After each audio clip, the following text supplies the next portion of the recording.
எல்லோருக்கும் வணக்கம். நல்லா இருக்கீங்களா? எல்லாம் நல்லா இருக்கீங்களா? ரொம்ப சந்தோஷம் நீ வந்தது. இதான் என்னோட ஃபஸ்ட் டைம் மாலில் இப்படி ஒரு இது பண்ணலாம்னு எனக்கு தெரியல. நான் வந்ததில்லை. சைத்ராட்ட சொல்லிட்டேன் தான் முதல் டைம் மாலில் வர்றது. இவ்வளோ பேர் நிற்கிறீங்க, உங்கள் எல்லாருக்கும் நன்றியை தெரிவிச்சுக்கிறேன். ஏன்னா மித்த இதுலலாம் ப்ரோக்ராம்லாம் இப்படின்னு பார்த்து பேசுவோம். இது கொஞ்சம் வித்தியாசமாக மேலே இருந்து அப்படி பார்க்க வேண்டியதாக இருக்குது. பட் நல்லா தான் இருக்குது. வந்தது எல்லாருக்கும், உங்கள் எல்லாருக்கும் நன்றி, ரொம்ப நன்றி. லவ் யூ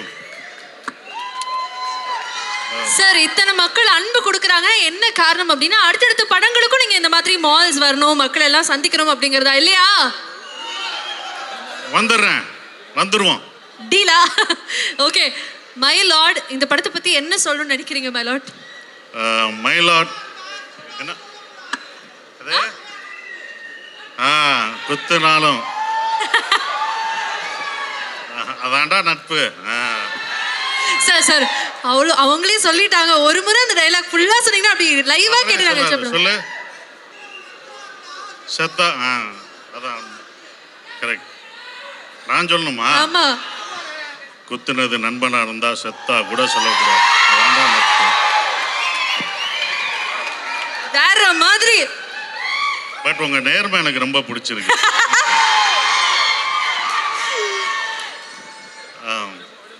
சார் மயிலாடு பத்தி. மயிலாடு ராஜ்முருகன் சார் அவருடைய இயக்கத்தில் நடிக்கிற படம் மயிலாட் ரொம்ப சிறப்பாக வந்திருக்கு. ஏன்னா அவருடைய ஜோக்கர், குக்கு, அவர் எழுதின அந்த புத்தகங்கள், ஆனந்த விடனில் எழுதின கட்டுரைகள், இதுக்கெல்லாம் நான் வந்து ரசிகன். அவர் எனக்கு இந்த கதை சொல்லும்போது இந்த கதை என்னவாக இருக்கோ அந்த கதைக்குள்ளே நான் வந்து அடாப்ட் பண்ணிக்கிறேன்னு சொல்கிறேன். அது மாதிரி தான் அவர் என்ன நினச்சாரோ அப்படி எடுத்திருக்காரு. அதுக்குள்ளே நான் வந்திருக்கேன். எஸ். அண்ட் அதே மாதிரி ட்ரெய்லர் பார்க்கும்போது உங்களுக்கும் சோமசுந்தரம் சாருக்கும் ஒரு பியூட்டிஃபுல்லான ஒரு காம்பினேஷன் படத்தில் காத்துட்ருக்கு அப்படிங்கிறது எங்களுக்கு தெரியுது. ஸோ அதை பற்றி தெரிஞ்சுக்கலாமா? சோமு சார் வந்து இந்த படத்தில் சொல்கிற மாதிரி, மங்காத்தாவில் சொல்கிற மாதிரி கடைசியாக வந்து சேர்ந்தவர் விநாயக். அது மாதிரி எங்கள் டீமில் கடைசியாக ஆபத் பாந்தா வந்து எங்களை காப்பாற்றுறது சோமு சார் தான். ஏன்னா வேறு ஆர்டிஸ்ட் இல்லை. அந்த ஆர்டிஸ்ட் வர முடியாத ஒரு காரணம், வேறு ஆளே இல்லை. என்ன பண்ணுறேன்னு முடிச்சிருக்கும்போது அவர் ஃபோன் பண்ணி ஜோக்கரில் நடித்தனால அவர் சொன்ன உடனே வந்தார். கதை எதுவுமே கேட்காம என்ன பண்ணவே தெரியாது, அப்படியே இம்ப்ரூவ் பண்ணார். ரொம்ப சிறந்த ஜோக்கரில் நம்ம பார்த்துருக்கோம். சிறந்த நடிகர். அவரோட நான் பணியாற்றினது ரொம்ப சந்தோஷமான விஷயம். எஸ். அதே மாதிரி ட்ரெய்லரில் வந்து நிறைய ரெஃபரன்சஸ் இருந்தது சார். அது ரொம்ப முக்கியமாக இருக்குது, ஆனால் இல்லை இது எஸ்.ஜே. சூர்யா சார் படம் மாதிரி இருக்கே அப்படிங்கிற மாதிரிலாம் இருந்தது. ஸோ இந்த ட்ரெய்லரில் வந்த கட்ஸ் எல்லாம் படத்துலையும் நாங்கள் பார்க்க போகிறோம். ஸோ உங்களுக்கும் எஸ்.ஜே. சூர்யா சாருக்கும் இருக்கக்கூடிய அந்த பாண்டை பற்றி தெரிஞ்சுக்கணும்னு ஆசைப்படுறோம்.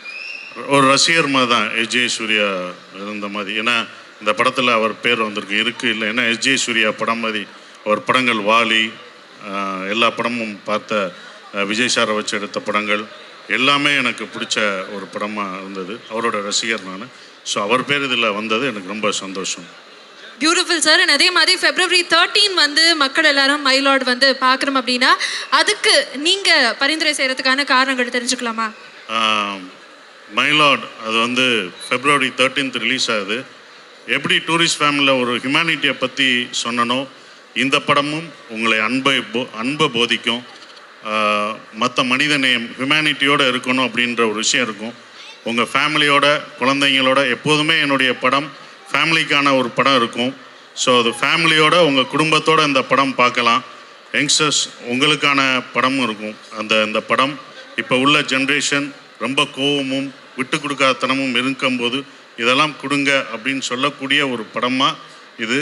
ரொம்ப ஜாலியாக அவரோட ஸ்டைலில் ராஜ்முருகன் சார் கலகலப்பாக காமெடி பண்ணி கூப்பிட்டு போகல, உங்களை சிரிக்க வச்சுக்கிட்டே இருப்போம். படம் சோகமெல்லாம் இருக்காது. உங்களை சோகம் அழுக வைக்க மாட்டோம், உங்களை சிரிக்க வைக்க போகிறோம், சிந்திக்க வைக்க போகிறோம். அப்படி தான் இந்த படம் கண்டிப்பாக இருக்கும். சார் நீங்கள் சோஷியல் மீடியாலாம் ஃபாலோ பண்ணுவீங்களா சார்? என்னாச்சு? இல்லை சார் அந்த மாதிரி. ஆனால் டூரிஸ்ட் ஃபேமிலிக்கு அப்புறம் நிறைய இடங்களில் சசிகுமார் சார் வந்து ரொம்ப க்யூட்டாக பூக்கி அப்படின்னு நிறைய இடங்களில் அழைக்கப்பட்டீங்க. இந்த படத்துலையும் அந்த பூக்கி எஃபெக்ட் இருக்குமா? கண்டிப்பாக இருக்கும். கண்டிப்பாக நீங்கள் பார்க்கும்போது அந்த எஃபெக்ட் உங்களுக்கு இருக்கும். அது பியூட்டிஃபுல். இந்த பூக்கின் சபா நிச்சயமாக எனக்கு ஷாஜான் ஞாபகம் வருது. ஸோ அவரும் உங்களை பற்றி சொல்லியிருந்தாரு. ஸோ மீண்டும் ஒரு பிளாக் பஸ்டர் காம்போ இணையும் போது the expectation is very much on. So அதை பற்றியும் எங்களுக்காக. டூரிஸ்ட் ஃபேமிலிக்கு அப்புறம் நான் ஃபஸ்ட்டு படம் நான் அவரை செஞ்சது டூரிஸ்ட் ஃபேமிலி. டூரிஸ்ட் ஃபேமிலிக்கு அப்புறம் நாங்கள் 2 பேரும் சேர்ந்து பண்ணுற ஒரு படம். ஷானோட குரலுக்கு நான் எப்போதும் அடிமை. அவருடைய குரல் வந்து ஒரு யாசகமான குரல். எல்லாருமே லவ் பண்ணுவோம் அவர் குரலை. அவர் எந்த பாட்டு பாடினாலும் நமக்கு பிடிக்கும். அது ஃபோக் சாங்காக இருந்தாலும் சரி, சோக சாங்காக இருந்தாலும் சரி, லவ் சாங்காக இருந்தாலும் சரி, அவருடைய குரலை லவ் பண்ணுவோம். அந்த குரலை நான் ரொம்ப லவ் பண்ணுறேன். அவரை விட அந்த குரலை லவ் பண்ணுறேன் நான். Beautiful sir, beautiful. உங்களை நிச்சயமாக அனுப்ப மனசே இல்லை. ஆனால் ஒரே ஒரு விஷயம் மட்டும் கேட்கணும் சார். அவங்க வந்து இந்த தமிழ் வந்து உங்கள்கிட்ட இருந்து கற்றுக்கிட்டேன்னு சொல்லும் போது நீங்கள் ஏதோ சிரிச்சிங்க. அப்போது இல்லை அவங்க அதுக்கு சிரிக்கலை. சைத்ரா பெங்களூர்ல இருந்து வந்து இப்படி தமிழ் பேசி நடிச்சிருக்காங்க. தமிழில் சிறந்த இடம். கன்னடத்தில் எப்படி அவங்களுக்கு சிறந்த நடிகையாக இருக்காங்களோ தமிழையும் அவங்க சிறந்த நடிகையாக வருவாங்க. நேற்று எல்லாருமே சொன்னது போல் அவங்க எல்லாம் படம் பார்த்துட்டு சொன்னாங்க. நான் கூட நடிக்கும் போதே அதை உணர்ந்தோம். அவங்க பெங்களூர்லேருந்து வந்திருக்க தமிழுக்கு வந்திருக்க நடிகையை வரவேற்று எல்லாரும் ஒரு கைதட்டு கொடுங்க ப்ளீஸ். அவங்க ஏன்னா அவ்வளோ பிரமாதம். நீங்கள் படம் பார்த்துட்டு அவங்க என்ன யாருன்னு உங்களுக்கு தெரியும். அவ்வளோ அழகாக பெர்ஃபார்ம் பண்ணியிருக்காங்க. இந்த படத்தை லவ் சீன் எங்களுக்கு அவங்களுக்கு அவ்வளோ லவ் சீன் வந்ததுன்னா அதுக்கு அந்த பொண்ணு தான் காரணம். அவ்வளோ இதாக பண்ணாங்க. நான் கமெண்ட் அடித்தது படம் பார்த்துட்டு February 13 படம் பாருங்கள், படம் பார்த்துட்டு நல்லா இல்லைன்னா காசை நான் கொடுக்குறேன்னு அட்ரஸை கொடுமா, அங்கே வந்து ஏதாவது நான் வாங்கிக்குவோன்னு சொல்லான்னுச்சு. அந்த கமெண்ட் தான் அடித்தேன், வேற ஒன்றும் அடிக்கலை. அதுவும் தமிழில் எப்படி பார்த்து எவ்வளோ அழகாக பேசுகிறாங்க. சரவெடியை கொளுத்துனா டப்படப்படப்படப்படப்படப்படன்னு நடிக்கணுமா, அப்படி தான் ஷூட்டிங்லேயும் கடகடன்னு பேசும். பட் நல்லா நடிச்சிருக்காங்க. அவங்களுக்கு ஒரு நல்ல ஒரு எதிர்காலம் உண்டு. எல்லாருக்கும் வணக்கம். எப்படி இருக்கீங்க? கேட்கல என்னங்க, நான் பெங்களூர்ல இருந்து வந்து தமிழ் கத்துக்கிட்டு இங்க வந்து பேசிட்டு இருக்கேன். நீங்க வெல்கமே பண்ணாம இருந்தா எஃபர்ட்ஸ் எல்லாம் போயிடும்ல. சத்தம் இன்னும் பத்தல. நம்மளுடைய சத்தம் காமிக்கலாமா? நமக்காக ஒருத்தங்க வந்திருக்காங்க. Chennai, can we make some noise? Thank you. I love you all. Thank you. என்ன தெரியுமா, இந்த படம் ஸ்டார்ட் பண்ணும்போது இது என்னோட முதல் தமிழ் படம். 3 BHK பண்ணேன். சைன் பண்ணது 3 BHK ஃபர்ஸ்ட் தான். ஆனால் set experience shooting experience Tamil படத்தில் இதே ஃபர்ஸ்ட். அதுக்காக ராஜமுருகன் சாருக்கு நான் தேங்க்யூ சொல்லணும். அன்னைக்கு எனக்கு ஒரு வார்த்தை கூட தமிழ் தெரியாதுங்க. So Raju sir settle Sasikumar சாரோட சப்போர்ட்டில் ஐ ஸ்டார்டட் லேர்னிங் தமிழ். அந்த தமிழ் டைலாக்ஸ் எல்லாமே இந்த சிட்டி பொண்ணு எடுத்துக்கிட்டு போய் ஒரு கோவில்பட்டி பொண்ணும் பண்ணிட்டாரு. ஸோ அங்கே போய் தமிழ் கற்றுக்கிட்டு அந்த டைலாக்ஸ் கற்றுக்கிட்டு இவ்வளோ இல்லி வரைக்கும் பேச முடியும். அடுத்த ஃபிலிம்க்கு வந்ததுக்கு அப்புறம் இன்னும் நிறைய நல்லா பேசுறேங்க. நல்லா கரெக்டாக ஆக்சுவலாக ஃப்ளூயண்ட்டாக பேசுகிறாங்க இவங்க. பெங்களூர்ல இருந்து வந்த மாதிரி எனக்கு சத்தியமாக ஒரு ஃபீல். ஆமாம், எந்த லேண்டுக்கு வந்தாலும் அந்த லாங்குவேஜ் பேசணும். That's very nice. எனக்கு என்னன்னா உங்களுடைய கோச்சிங் அவ்வளோ பலமாக இருக்கு. சசி சாரும் ராஜு சாரும் அப்போ அந்த மாதிரி ஒரு ட்ரைனிங் சென்டர் நடத்துறாங்கிறது எங்களால் புரிஞ்சுக்க முடியும். என்ன தெரியுமா, அவர் 2 பேருமே தமிழ் விட்டு எதுவுமே பேச மாட்டாரு. ஸோ நான் தான் I hate to learn. So அந்த மாதிரி ஆயிடுச்சு. ஆனால் ரொம்ப ரொம்ப பியூட்டிஃபுல் எக்ஸ்பீரியன்ஸ் எனக்கு. வெரி கிரேட் டேலண்ட்ஸ் நம்ம தமிழ் இண்டஸ்ட்ரியில், இது இந்தியா ஃபிலிம் இண்டஸ்ட்ரியில் there well known names. And Sean Roldan அவர் பற்றி சொல்லவே வேணாம். எல்லாரும் I think every day nobody goes with their day without listening to one of his songs or any of his songs. So I'm just happy to come here and promote நம்ம My Lord படம். Sir சொன்ன மாதிரி இது ஒரு பியூட்டிஃபுல்லான ஒரு love story. February 14th நீங்க எல்லாருமே குடும்ப சமேத போய் பார்க்கலாம். எல்லாருக்குமே பிடிக்கும். எல்லா ஏஜ் குரூப்ஸ் கூட பார்க்க முடியும். So it's come out really nice is what we think. So please go watch it on February 13th and let us know what you think. நீங்க சொன்னீங்க இங்க இருந்து நான் பெங்களூர்ல இருந்து கோவில்பட்டி பொண்ணாகவே மாறிட்டேன் அப்படின்னு சொல்லிட்டு. ஆமா. சோ அங்க போயிட்டு நீங்க ஷூட் பண்ணல, ஏதாவது கிரேசியான எக்ஸ்பீரியன்ஸ் எங்களுக்காக ஷேர் பண்ணணும். இல்ல அந்த வெயில், ஐயோ பெங்களூர்ல அவ்வளவு வெயில் இல்ல. அங்க கோவில்பட்டி ஷூட் பண்ணும்போது ரொம்ப ஒரு சம்மர் டைம்ல அது எனக்கு புதுசா இருந்தது. அது டைலாக்ஸ் ஆக்சுவலி எனக்கு தமிழே தெரியலன்னா நான் அவ்வளோ கஷ்டப்பட்டிருந்தேன். சார் வந்துட்டு அப்படி ஆன் ஸ்பாட்ல டைலாக் எழுதி கொடுப்பாரு. ஸோ அது கற்றுக்கிட்டு பேசுறதுக்கே ஒரு சேலஞ்சாக இருந்தது. ஸோ அது எல்லாமே அது I think it's common in all films irrespective of what language. எங்களோட மதர் டங்லையும் அது கஷ்டம்தான். ஆனால் பியூட்டிஃபுல் என்னன்னா அதே கோவில்பட்டி எவ்வளோ like we shot in such amazing you know beautiful locations. That was beautiful. அங்கே ஃபுட் எனக்கு ரொம்ப ரொம்ப பிடிச்சிருச்சு. அண்ட் கோவில்பட்டி மிட்டாய், என்ன மிட்டாய் இது? கடலை மிட்டாய். கடலை மிட்டாய் அது நல்லா இருந்தது. ஸோ நிறைய விஷயங்கள் இந்த மாதிரி எனக்கு ரொம்ப பிடிச்சிருச்சு கோவில்பட்டியிலேருந்து. Super, very nice. கோவில்பட்டி கடலை மிட்டாய் கூட மிஸ் பண்ணாத அளவுக்கு நீங்க அங்க வந்து ஆல் வாக்ஸ் 360 டிகிரிலையும் சுத்திருக்கீங்க அப்படிங்கிறது இந்த படத்துக்காக எங்களுக்கு தெரியுது. Before you leave February 13 my Lord வந்து திரையரங்குகள்ல வெளியாக போது. மக்கள் ஏன் இந்த படத்தை போய் தியேட்டர்ஸ்ல பார்க்கறோம்னு நீங்க நினைக்கிறீங்க? இது ஒரு பியூட்டிஃபுல்லான ஒரு லவ் ஸ்டோரி அண்ட் ஒரு நல்ல ஒரு பொலிட்டிக்கல் ட்ராமா கூட இது. ஸோ எல்லாருக்குமே, எல்லா ஏஜ் குரூப்புக்குமே அவருக்கு வேணுங்கிற விஷயம் எல்லாமே இருக்கு. So you will get entertained வாட்சிங் திஸ் ஃபில்ம். அண்ட் நீங்கள் படம் பார்த்து வெளியே போகும்போது எல்லாருக்குமே ஒரு கண்டென்ட்டான ஒரு ஃபீலிங், ஒரு ஹாப்பி ஃபீலிங். நீங்கள் கொடுக்குற பணத்துக்கு கம்ப்ளீட்டான ஒரு என்டர்டெயின்மெண்ட் நாம கொடுக்குறோம்.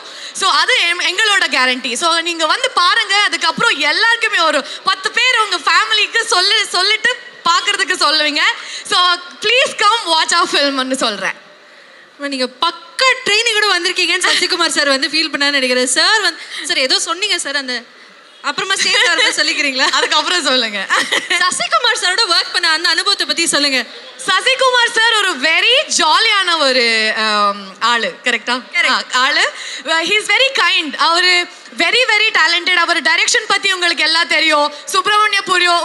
சுப்பிரமணியபுரம் அண்ட் தென் அவர் ரீசெண்டா ஃபேமிலி மேன், டூரிஸ்ட் ஃபேமிலி எல்லாமே பேசிக்கலி அவரோட ஃபேமிலி மேன். அது சொல்ல வந்தேன் நான். எல்லாருக்குமே அது ரொம்ப ரொம்ப பிடிக்கும். Is a very pleasant person to be around. Act பண்ணும்போது கூட அவர் is a very talented actor. So அவர் கூட நடிக்கும் போது நிறைய கற்றுக்கிட்டேன் நான். And he is very patient with respect to who he works with. So எல்லாமே ஒரு லேர்னிங் எக்ஸ்பீரியன்ஸ் இருந்தது. And he is very welcoming. So I really loved working with him. இந்த மாதிரி நிறைய படம் அவர் கூட நடிச்சுட்டே இருக்கணும்னு எப்பவுமே தோணுது. So sir, I had the best time working with you. நான் வந்து இந்த காலத்து ஆடியன்ஸ் கிட்ட ரொம்ப அவங்க கிட்ட நான் மதிக்கிறது என்னன்னா, முன்னாடிலாம் வந்து ஒருத்தர் நடித்தாலே படம் ஓடிடும், இந்த டைரக்டரோட படம் ஓடிடும், ஆர் புதுசாக ஒரு பையன் வந்திருக்கான்ப்பா அப்படின்னாலே அது மேலே ஒரு அசம்ஷன் வரும். ஆனால் இப்போ ரசிகர்கள் எவ்வளோ கிளவர் ஆகிட்டாங்க அப்படின்னா, ஒரு படத்தோட ட்ரெய்லரையோ அந்த பாட்டையோ அந்த படத்துலேருந்து ஒரு வர அப்டேட்டை வச்சு அந்த படத்தை கரெக்டாக எடை போட்டு எந்த படத்துக்கு வெற்றியை கொடுக்கணுமோ, அது சின்ன படமோ பெரிய படமோ பெரிய ஸ்டாரோட படமோ எந்த படமாக இருந்தாலும் நல்ல படங்களை மட்டுமே தான் ஆதரிக்கிறாங்க. ஸோ அதுக்கு முதல்ல நான் சல்யூட் பண்ணிக்கிறேன். ஸோ அந்த நல்ல படங்களோட வரிசையில் ரசிகர்களுடைய பெருமதிப்பை அடையிற படமாக மை லார்ட் கண்டிப்பாக இருக்கும். ஏன்னா வந்து காமெடி படம்னா பொதுவாக நிறைய வரவேற்பு இருக்கும். ஆப்வியஸாக வந்து இந்த என்டர்டெய்னிங்கான படம் அப்படின்றதுல பொதுவாக ஆடியன்ஸ்க்கு வந்து ஒரு சந்தோஷம் கிடைக்குது. ஆனால் வந்து அதே நேரத்தில் நம்ம பைசா செலவு பண்ணி ஒரு படம் பார்க்குறோம். மனிதனை நமக்கு ஏதாவது அந்த படம் கொடுக்கணும்ல, நம்மளை ஏதாவது ஒரு விதத்தில். ஸோ இது ஒரு முழுமையான படமாக இருக்கும். ஏன்னா 80s வந்த தமிழ் படங்கள்லாம் நீங்கள் பார்த்தீங்கன்னா, இப்போ பாக்யராஜ் சார் படங்களோ இல்லை பாரதி ராஜா சார் படங்களோ அந்த மாதிரி படங்களில் வந்து நீங்கள் பயங்கரமாக என்டர்டெயின் ஆவீங்க, எங்கேஜ் ஆவீங்க. ஆனால் அதே நேரத்தில் அந்த படம் வந்து உங்களுக்கு ஒரு முழுமை கொடுக்கும். ஒரு சாப்பாடு சாப்பிட்டா என்ன ஒரு முழுமை இருக்குமோ, ருசி முக்கியம் தான் சாப்பாடில், ஆனால் உடம்புக்கு கெட்டதுன்னா அதை சாப்பிடக்கூடாதுல்ல நிறையா. ஸோ அதனால் மை லார்ட் அந்த மாதிரி படைப்பு கிடையாது. எல்லாருமே ரசித்து சந்தோஷமாக ரொம்ப என்ஜாய் பண்ணி என்டர்டெயின் ஆகி பார்க்குற அதே நேரத்தில் மனிதர்களாக அவங்க எந்த நிலையில் இருக்காங்கன்றதை அவங்களுக்கு உணர்த்துகிற படமாக இருக்கும். ஸோ அதை தான் இந்த படத்துலேருந்து எதிர்பார்க்கலாம். கண்டிப்பாக இந்த படம் பெரிய வெற்றி அடையும். சசி சாருக்கு இது பெரிய வெற்றி படமாக இருக்கும். டூரிஸ்ட் ஃபேமிலியை தொடர்ந்து மை லார்ட் அவருக்கு ஒரு பெரிய வெற்றி படமாக அமைன்னு நினைக்கிறேன். Thank you very much. எல்லாருக்கும் ரொம்ப நன்றி. இவ்வளோ பேர் வந்திருக்கீங்க. Thank you. Love you all. Thank you sir. உங்கள் படங்கள் பார்க்கும்போது of course we are gonna talk about the serious subject. ஆனால் எப்பயுமே அதில் வந்து ஒரு உள்ள நீங்கள் வந்து ஒரு லவ் ஸ்டோரியை இன்கார்பரேட் பண்ணி அழகாக வச்சுருப்பீங்க. அதே மாதிரி இந்த எசகாத்தா சாங்லேயா இருக்கட்டும், அங்கங்கே பார்க்கக்கூடிய மாண்டேஜஸில் ஒரு அழகான ஒரு லவ் ஸ்டோரியும் எங்களுக்காக காத்திருக்குன்னு எங்களுக்கு தெரியும். உங்களுக்கும் இந்த லவ் ஸ்டோரி ஆன் ஸ்க்ரீன் பியூட்டிஃபுல்லாக கொண்டு வரதுக்கும் ஒரு கனெக்ட், அதை பற்றி சொல்லுங்களேன். இந்த படம் வந்து மை லார்ட் கரெக்டாக February 13th ரிலீஸ் ஆகுது. வேலண்டைன்ஸ் டேவுக்கு ரிலீஸ் ஆகுது. ஸோ இந்த படத்துக்கும் வேலண்டைன்ஸ் டேவுக்கும் என்னங்க சம்மந்தம், மை லார்டுன்னு டைட்டில் வச்சுருக்கீங்க அப்படின்னு நிறைய பேர் கேட்டாங்க. உண்மையிலேயே இந்த படத்துக்கும் வேலண்டைன்ஸ் டேவுக்கும் ரொம்ப நெருக்கமான சம்மந்தம் இருக்குது. ஏன்னா இந்த மை லார்டு படங்கிறது சசிகுமார் சார், சைத்ரா, அதாவது முத்துச்சிற்பி, சுசீலா அப்படிங்கிற ஒரு காதல் நிரம்பி வழியிற ஒரு கப்புள்ஸ் பற்றின படம். ஒரு அழகான கணவன் மனைவி அவங்களுடைய அன்பு தான் இந்த படமே. அதனால் ஒரு ஹஸ்பண்ட் அண்ட் ஒய்ஃபுக்கு நடுவில் இருக்கிற ஒரு ஆழமான அன்பு தான் உலகத்திலேயே பெரிய காதல் இல்லையா? ஸோ மயிலாடு வந்து வேலண்டைன்ஸ் டே விட வெளிவரத்துக்கு ஒரு சிறந்த தினம் இருக்க முடியாது. அதனால் ரொம்ப பொருத்தமான ஒரு விஷயம். என் படத்தில் பொதுவாகவே லவ்வுக்கு வந்து நான் ரொம்ப முக்கியத்துவம் கொடுப்பேன். ஏன்னா லவ்ங்கிறது வந்து ஒரு ஆணும் பெண்ணுக்கும் நடுவில் இருக்கிறது மட்டும் கிடையாது. நம்ம பரஸ்பரம் நம்ம சக மனிதனை நேசிக்கக்கூடிய எல்லாருக்குள்ளேயும் இருக்கிறது தான் லவ் அப்படி நான் நினைக்கிறேன். ஸோ அப்படி இந்த படம் வந்து ஒரு கணவன் மனைவிக்கு நடுவில் இருக்கிற லவ்வையும் பேசுது. உலகம் முழுக்க இருக்கக்கூடிய மனிதர்களை ஒருத்தர் எப்படி நேசிக்கணும் அப்படிங்கிற ஒரு ஸ்பேஸை சொல்கிற ஒரு படமாகவும் இருக்கும். ஸோ இப்படி ஒரு அன்பையும் நம்பிக்கையும் பேசக்கூடிய மயிலாடு படத்தை சசிகுமார் சார் தவிர வேறு யாரும் பண்ண முடியாது. ஏன்னா உங்களுக்கே தெரியும், மொத்த தமிழ் ஜனங்களுக்கும் தெரியும், சசிகுமார் சார்னாலே அது வந்து அன்பும் மனிதமும் அப்படிங்கிறது. அது சினிமாவில் மட்டும் இல்லை, சினிமாவுக்கு வெளியிலும் அப்படி வாழக்கூடிய ஒருத்தவர். ஸோ அதனால் இந்த மயிலாடு முத்துச்சிற்பிக்கு அவரை விட ஒரு சிறந்த மனிதரை நான் கண்டுபிடிச்சிருக்க முடியாது. அதே மாதிரி சைத்ரா அவ்வளோ அழகாக இந்த படத்தில் வந்து பர்ஃபார்ம் பண்ணியிருக்காங்க. அவங்கள வந்து மயிலாடு மூலமாக நாங்கள் வந்து தமிழ்நாட்டுக்கு எழுதி தர்றோம். அவங்க வந்து கர்நாடகா. ஸோ கர்நாடகாலேருந்து ஒரு அழகான ஒரு பர்ஃபார்ம் பண்ணுற ஒரு ஹீரோயின் நமக்கு கிடச்சிருக்காங்க. தமிழ்நாடு எப்போவுமே வந்தாரை வாழ வைக்கக்கூடிய ஒரு இடம். அதனால் உங்களையும் வாழ வைக்கும். ஷான், என்னுடைய உங்களுக்கு தெரியும், ஷான் வந்து தொட்டதெல்லாம், அதாவது ராஜா கையை வச்சா அது ராங்காக போனதில்லைங்கிற மாதிரி இப்போ வந்து ஷான் வந்து அவர் தொட்டதெல்லாம் ஹிட்டு. அவர் சமீபமாக உங்களுக்கே தெரியும், குட் நைட்டாக இருக்கட்டும், லவ்வராக இருக்கட்டும், டூரிஸ்ட் ஃபேமிலியாக இருக்கட்டும், லப்பர் பந்தாக இருக்கட்டும், அவர் வந்து கையை வச்சாலே அந்த படம் வந்து ஹிட்டு தான். அந்த வரிசையில் நிச்சயமாக மயிலாடும் இருக்கும். என்னுடைய ஆத்மார்த்தமான ஒரு இசை நண்பர், நான் நேசிக்கக்கூடிய ஒரு ஹார்ட்டு ஷானுக்கும் இந்த நேரத்தில் நான் நன்றி தெரிவிச்சுக்கிறேன்.